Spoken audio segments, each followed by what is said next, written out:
Delia Duran ha fatto subito amicizia con Mirjana Trevisan appena entrata al GF VIP 6.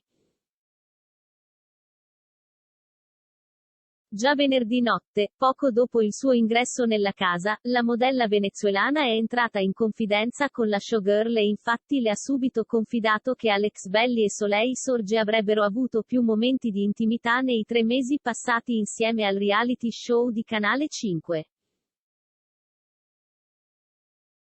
Poi, nelle ore successive, le due già amiche della casa sono tornate a parlare e Delia Duran ha rivelato di essersi sentita umiliata dal marito e quella che ora è diventata la sua coinquilina.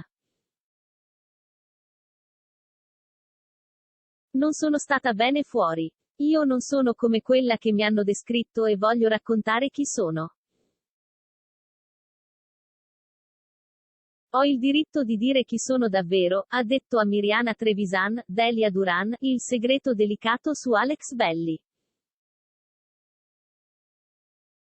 Anche perché sono passata come una donna che non sono, una cornuta, che si fa manipolare, che non ha rispetto per se stessa e dignità.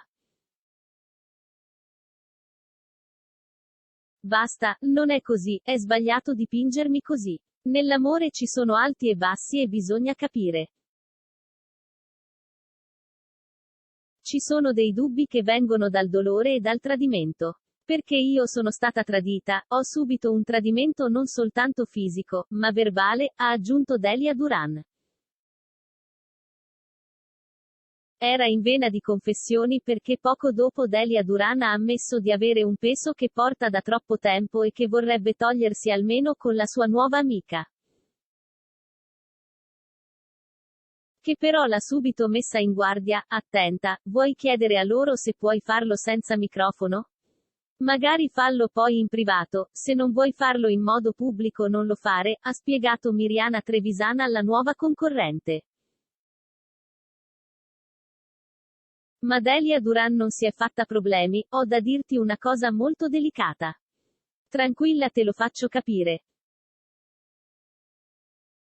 Io sto cercando da tanto un figlio con lui. E come puoi ben vedere nulla è successo. Però forse ci vuole un metodo un pochino più forte e particolare. So che sarà difficile farlo e quindi per adesso ti dico questo.